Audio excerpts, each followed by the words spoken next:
Welcome to Productive Joy with Dr. Christy, where fun meets action. Hi, friends. Welcome to Productive Joy. I have a new friend to introduce you to. This is Jennifer Robin Wilson. Jennifer is a writer and a coach and a consultant and a speaker and a facilitator and an educator, but she's also an avid reader and she's a gardener thanks to her mom, and she loves to bake with her daughter, and she's a Formula One fan, which is a big deal. But the thing that she loves about it is the spin that she can take to take it into leadership and how leadership works and strategy and tech and all the things that go into a race team. And today she's our guest on Productive Joy. Welcome, Jennifer. Thank you so much for having me. It's great to be here. Yeah, I'm super excited to get to have this conversation. And you and I can be all kinds of excited, but we need other people to get excited. So what would you say to them in like 30 seconds or less that would make them go, oh, I can't wait to hear all of this? I would say that I'm really excited for people to get to know their own strengths and understand how they can lean into those and be as productive and joyful as they can in their day-to-day lives as well as in their work lives. Ooh, I love it. And that takes me immediately to what I'm hearing you say is that everyone doesn't approach things exactly the same way, and that's by design. Would you say that that's accurate? And then tell us how you know that.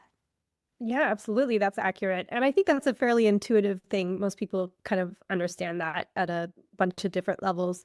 But I know that especially because I'm a certified Colby consultant.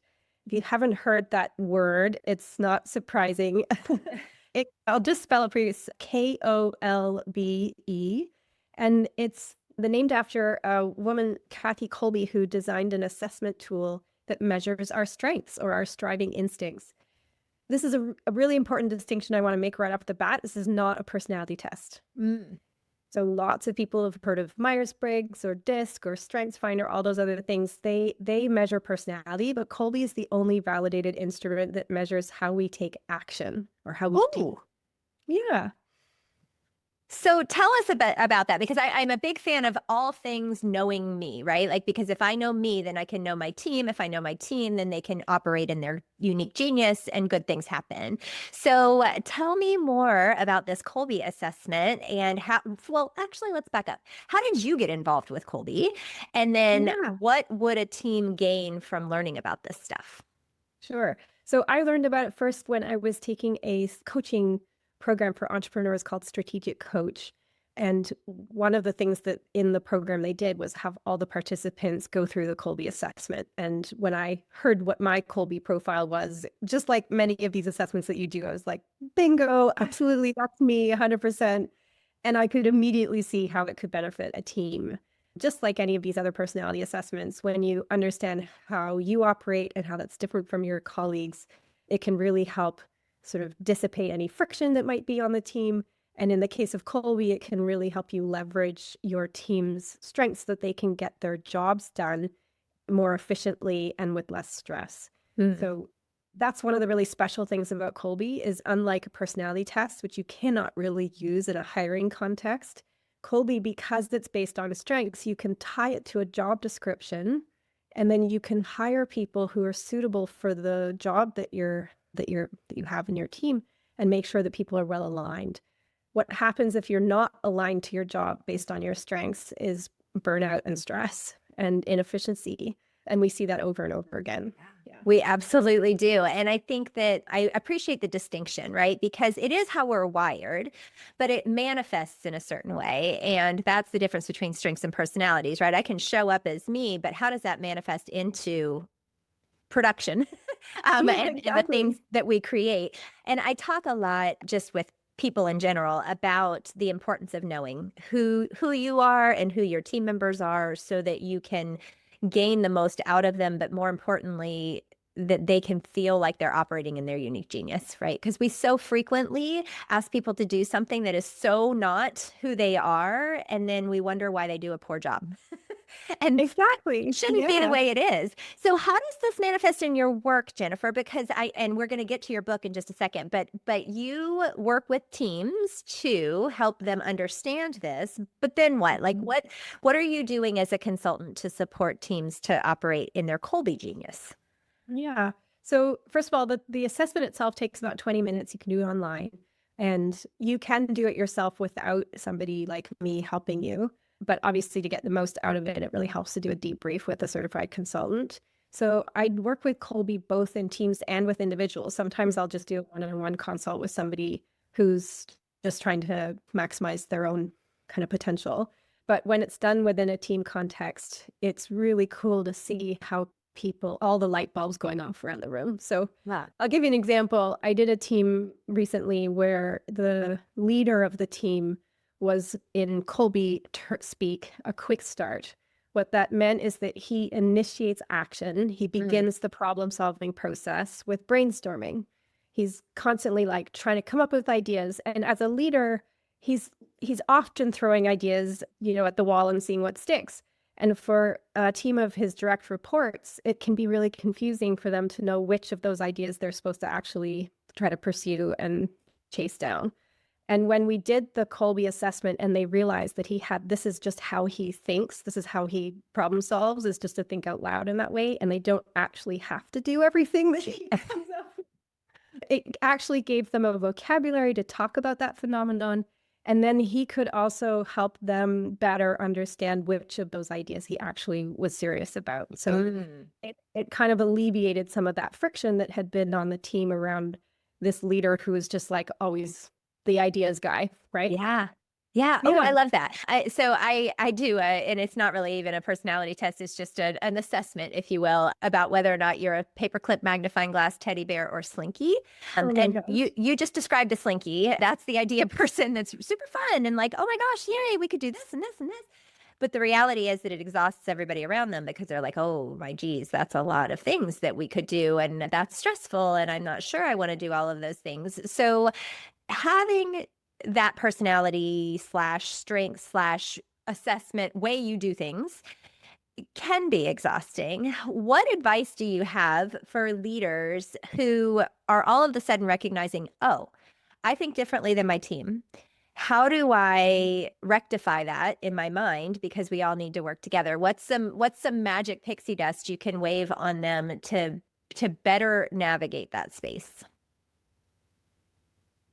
Yeah, I think that there's a couple of things. So one is when people have these insights about their colleagues, that's sort of one area that we can talk about and help them kind of work better together. The other thing, though, that happens is that people often figure out that the way that they're naturally inclined to do the job might not be how they think other people expect them to do the job. Oh. And understanding this sort of like that their approach is okay and actually better than try to conform to other people's expectations, that can be quite freeing for them.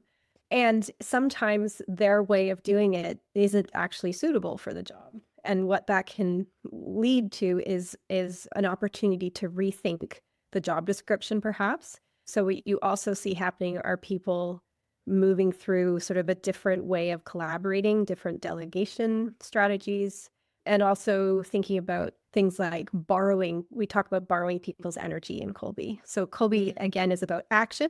So it's about how we spend our energy every day.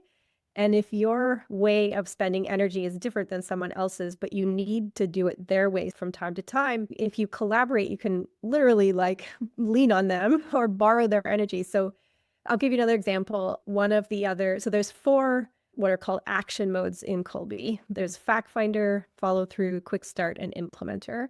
And each one of those action modes, you get a number from 1 to 10. So you end up with 4 numbers as your profile.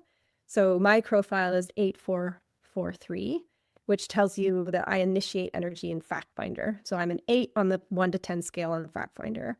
That means that I begin the problem solving process by researching. I love data, I love information, and I share lots of information when I'm talking about problems.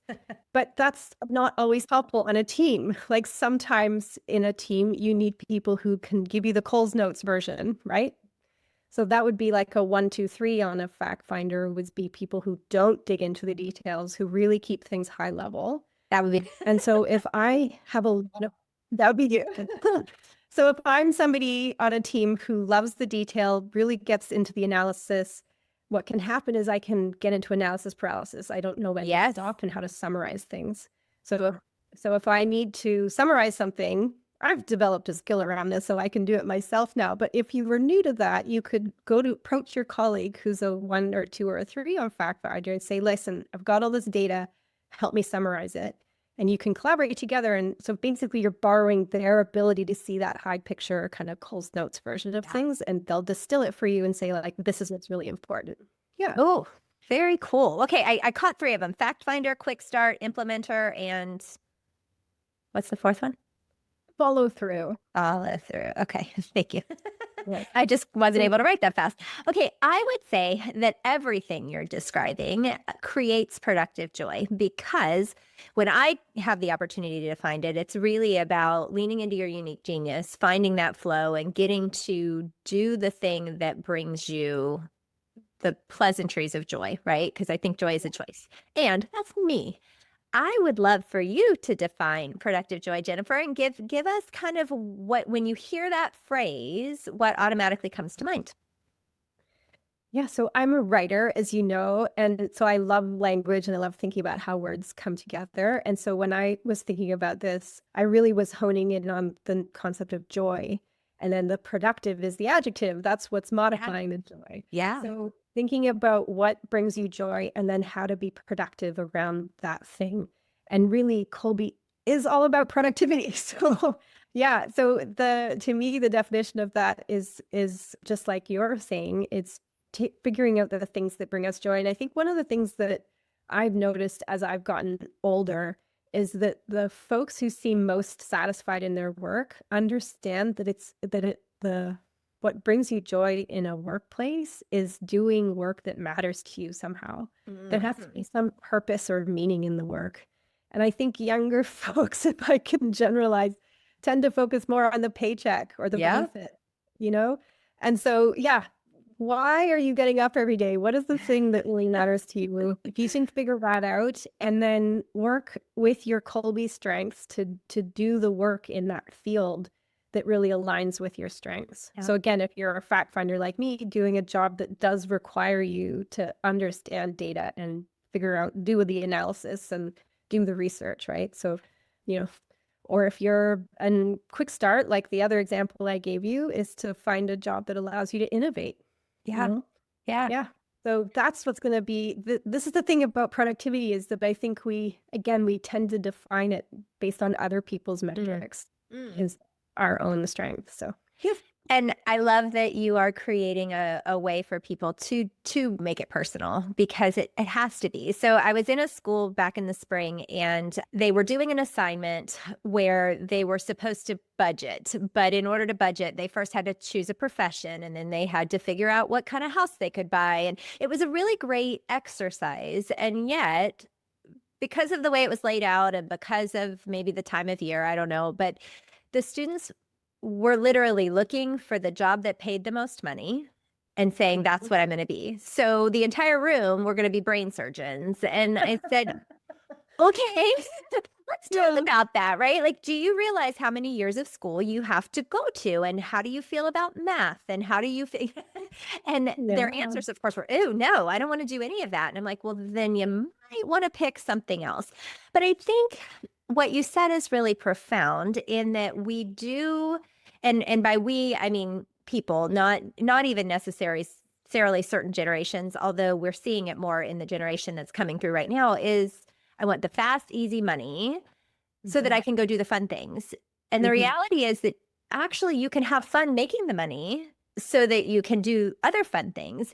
But I don't know that everybody has that natural tendency. And I think what I love about what you do is that you're helping people see their strengths. I have a friend who talks about, she's a CEO. She recently sold her company, and she's doing very well, right? But she had a profound statement that was, if something continuously falls off of your to-do list, it's probably because it doesn't belong on your list. Right. And that's really what you're summing up here, is that true productivity is recognizing that as the quick start, I do these things. And as the implementer, you do these things. And when we have all of those represented on our teams, everything gets done and gets done well. And people aren't exhausted at the end of the day. They're energized, which is really special. So well done to you for creating some productive joy for people and for giving them the space to do that. And that now I'm going to take a total pivot because here's what's cool is you've figured out what your strengths are. And you did mention that you're the fact finder. So you're the one that is figuring things out. And that is translated into your writing. But you've written about something very specific that one, a lot of people don't know anything about. And two, maybe somebody listening is going to go, wait, I want to do that. And so I'd love for you to lean in a little bit on the heart of Homestay. What the heck is that? And how does it work? Yeah, thank you. So I come by this honestly. I did not stumble into it from nowhere. My mom started our family business 31 years ago. It's called the Canada Homestay Network. And what we do as an organization, we're a nonprofit. We're based all across Canada. We partner with educators, so universities, colleges, language schools, public and private high schools, to manage the accommodation for international students, exchange students who come to study in Canada. The same things happens all across the United States and Australia and England and Ireland and all sorts of places. So yeah, we call it Homestay in Canada. I think in the US, people are more familiar with the term exchange or Yes, exchange students. Yes. Yeah. So yeah, so that's what we do. So we find the family, the good Canadian family in our case, who want to partner, like to open up their homes and their hearts to a stranger from across the world. And we screen them. We help educate them about what to expect. We match them with a student. It's kind of like a dating service. Like we That's line them fun. up based on their interests and hobbies and location and so on. And then we're available 24/7 throughout the stay. So we're there to help respond to any issues. So it's, you're looking after other people's kids. There's always going to be issues. Somebody's going to make a choice at some point. Yeah, exactly. And yeah, I mean, I think it's really beautiful, amazing work because what we're doing from a joy perspective, right? The meaning for me, the purpose for me is about really making the world a smaller place, breaking down barriers between cultures and learning how much value and beauty there is in people who are different from us, right? Yeah. Uh, so I have not done anything on this scale, but last year we had the privilege of having two interns. Our church brought in a bunch of interns to teach them different components of ministry, right? Like everything from running a coffee shop to, doing the books. And two of the girls came from, I live in Florida. They came from Minnesota and Indiana, and they needed a place to live. And apparently the church had asked lots of people and everybody said no, but they knew we had two empty bedrooms because our kids are grown and had moved out. And they were like, would you be willing? And I'm like, you know what? Sure. Now our son was getting married last summer. And so there were lots of things going on. We're like, as long as they appreciate the chaos. Well, just this past weekend, we had one of them come visit, and that was last year. And the joy that we have this beautiful young soul in our lives is just special. And so I am so excited about what you do. And I'm so excited. And that wasn't international, that was just national. But having someone live in your home for a couple months or a year or however long it ends up being is an adjustment. And it does require human understanding and vulnerability and flexibility and all of the things. Are those the kinds of lessons learned in your book, is how to open your heart and be vulnerable and all the things? Yeah, exactly. So I describe, the book is sort of divided into three broad parts, and then there's 11 or 12 chapters under that. So the three parts are what I think are the three things that are necessary in order to make Homestay work. So the first is to treat the guests like they're part of your family. The second is to learn about culture. And by the way, that's important even for a national guest like yours. Because Indiana and Minnesota and Florida don't do it the same way. That's not, yeah, we have lots of different cultures just within our own country. And then the third is to learn about yourself. So that's that piece that you were just saying. So in the third part, I talk about bias, for example. I talk about how to have difficult conversations. I talk about second chances and forgiveness, And in the culture part, I really describe all the ways that culture touches our daily lives. This is not just how we dance or, what music we like to listen to, or how we dress. Culture influences everything from like how we wait in line to, what kinds of communication style we have, how, whether or not we interrupt other people, for example, how much space we leave within conversations, there's a whole chapter on bathrooms and bodies, which you could probably use. Yes. Yeah, physical touch is another one. So really, I don't go through kind of like in this culture, they do this. It's more of a really broad kind of touching on just like helping people understand that culture touches us in every different way. And really, the first step in understanding and building cross-cultural awareness is learning about your own culture. Because until you understand that all the things that you take for granted, all the assumptions you make about the way what's right, what's wrong, and how we do things, that are all culturally informed. And until you get that, then you can't really appreciate someone else's culture. So yeah. Okay, I could go like in 6 directions, and this is fascinating. So my husband's family actually did have 2 exchange students when he was in high school that one came from Germany. I can't remember, maybe they both came from Germany. They had a really positive experience with one and a really negative experience with the other. But everything you're saying is likely why they had a negative experience with the other, right? Not understanding the culture. Germany does handle things very differently than, these Floridian people did, and not understanding any of that. And this was 40 years ago, 35 years ago anyway. And so there weren't a whole lot of explanations. Just open your home, figure it out, right? Best of luck. Yeah. And so I think your book is going to touch on so many things, but here's the second place I want to go with this. I think this is everything that you are sharing / saying actually works in marriage too. Yeah. So, my son got married this year, and so I have this beautiful daughter-in-law, and we have all these traditions and things that we do a certain way, and she gets thrown into those. But she should have choice in that, and she should get to say, yeah, that's not what we do or how we do it. And learning. So I was the daughter-in-law that was thrown into the traditions, and my family didn't have any traditions. So we just kind of went with it, right? I did.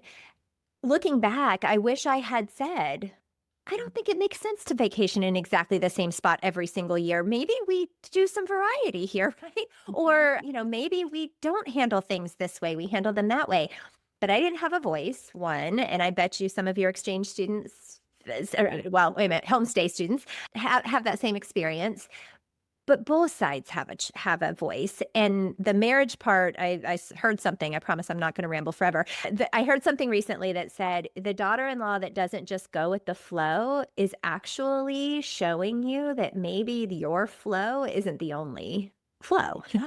And I think there's just power in that. And it's helped me to better recognize our way isn't the only way. It's a way, but it's not the only way. So saying all of that, we're talking to leaders, we're talking to humans, right? And in the human space, there's lots of lessons to be learned. What's the number one thing that you would say to people who want to get the relationship thing right? Because that's really what your book's about. That's really what the Strengths Finder is about.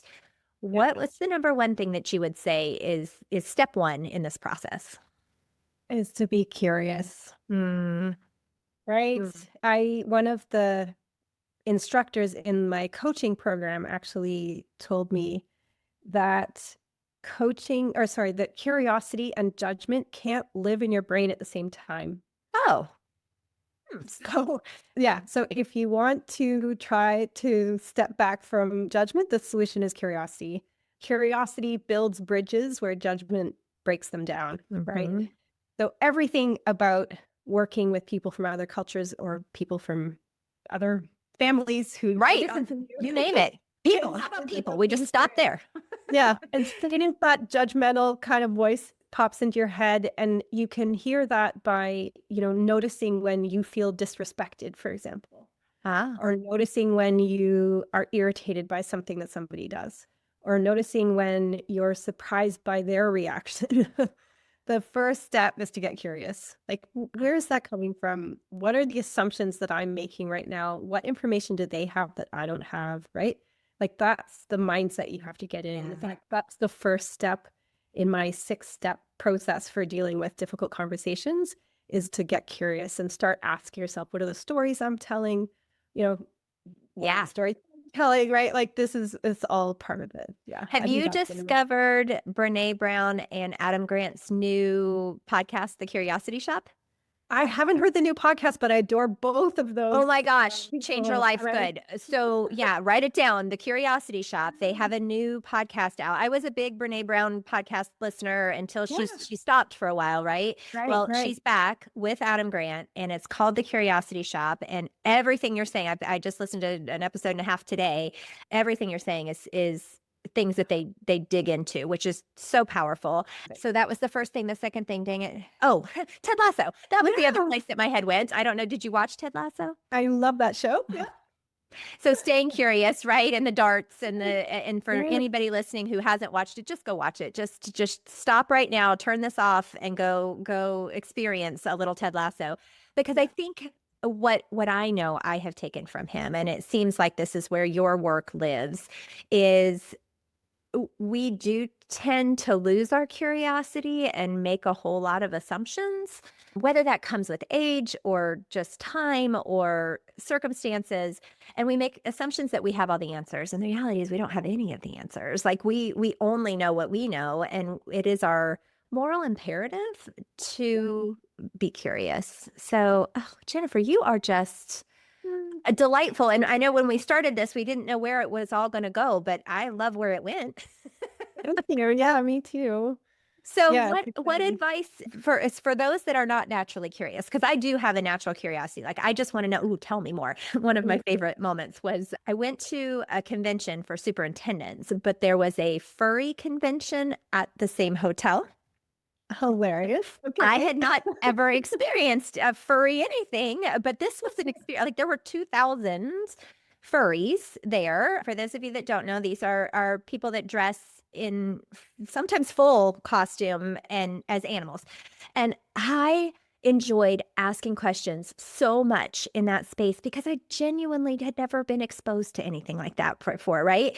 And it was fun to let my judgment sit and just go in with, tell me more, right? Like I just went, and the group that I talked to were engineers and like really high level, really intellectual people. And this was their outlet. It's like, Yeah. oh, okay, right? Yeah. So when we lead with that curiosity, really cool things happen. Yeah. And I think what's really important, what you're describing right there, is that you are having fun with it. Yeah. I mean, that's the kind of your brand. So Yeah, right. A lot of that. it can work for you. But I think the reason that people find it hard to be curious is because the stakes are higher when there's tension or it's like, you know what I mean? When they're not sort of in this different setting and they can kind of just have fun with it. Like there's zero stakes for you to do that, right? Yeah. But when people, so this is another thing I talk about in the book, there's this psychological phenomenon called self-threat. It happens when our identity is challenged. And often that's when curiosity is needed the most. But when you're feeling, anytime that, some evidence comes forward that contradicts the way you see yourself. So in a homestay context, for example, if a student and host aren't getting along and the student ends up needing to move to a different family, that can cause self-threat in both the host and the student because the host thinks, oh, I'm not a good host. The student had to leave. And the student is like, I'm not a good student because I couldn't get along with my host, right? And when we're experiencing self-threat, we're not our best selves. It's hard to tap into the curiosity. We leap to conclusions. We want to protect ourselves and our identity. It's the same reason we have a hard time admitting when we've made mistakes. Yeah. Right. Yeah. So that would be something I would encourage people to, I mean, it's very hard to like extricate yourself when you're in that space. So if you're feeling upset, flooded, you're jumping to conclusions, you're angry, any of that stuff, in order to get into a curious mindset, you really need to remove yourself. Like just give yourself a break. Yeah. And like let your nervous system calm down, regulate yourself again, and then you can kind of like step into the curious mindset and start asking questions. Oh my gosh. How would people find you, Jennifer? Because they're going to want to. They're going to want to keep this conversation going and learn from you. You are just delightful. So what's the best way?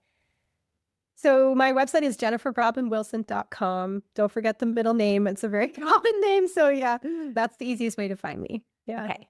All right. Well, listeners, I need you to go and Google her right now or whatever we do now. I guess we don't Google things anymore. We chat GPT. I don't know. You search for her and you will gain all of this wonderful wisdom. Well, Jennifer, this has been so much fun. And I have some rapid fire questions I'd love to ask you. Are you willing? I'm ready. Okay. My first question. should go without saying, but it doesn't. What is your definition of fun? Oh my gosh. Fun is being able to let go of expectations and not take yourself too seriously. I love that. Okay, let go of those expectations. How do you know that you are showing up as your authentic self? I feel it in my body actually. I just started doing life coaching for people, and the person who trained me said that we can identify our life purpose through words, but you can also feel it. There's a place that your life purpose lives in your body. And so for me, it's in like my solar plexus. So yeah, I just know it as like if I connect with that part of me, it's like it feels right. Oh, I really like that. Okay, how do you channel your best self on your worst days? Well, I lean on my husband. He's somebody who's just being around him helps regulate me. I do breathing. I think breathing is one of the most important things that I do to kind of bring myself to a more stable place. Yeah. So I heard you find somebody safe and then you go inward and breathe. Yeah. Love that. Okay, last question, tough question, because my goodness, I have a page full of notes and I'm so excited to dive deeper into Colby, to better understand why I do the things that I do, to stay curious and not judgmental. But by nature, people are only going to hold on to one major thing. So what's the one thing that you want to leave people with today? So one of the things that I love most about Colby, and this is kind of one of their catchphrases too, is that it gives you permission to be yourself. So that's what I hope for your audience is that they will discover their unique talents and skills and give themselves permission to chase those and to live into those. That was beautifully said. Thank you so much, Jennifer, for sharing your brilliance on Productive Joy. Our listeners are so lucky to have gotten to spend the last 30 minutes with you. You were absolutely delightful. Thank you so much. It's been really fun chatting with you. Yay. Okay. And listeners, you know what I'm going to say. If you don't do anything with this information, it was just a feel good moment. And that's not what I'm looking for. I'm looking for ways that you can create more productive joy. And the best way to do that today is to take the brilliant words that Jennifer shared with us and do something with them. So maybe today you're going to set aside judgment and be a little more curious. Or maybe you're going to think about hosting a homestay student or recognizing that you have more to give than you realize. I don't know what it is. I just need you to do something because otherwise this was a waste of time and I don't believe it was. So do me a favor and figure out a way today to turn fun into action.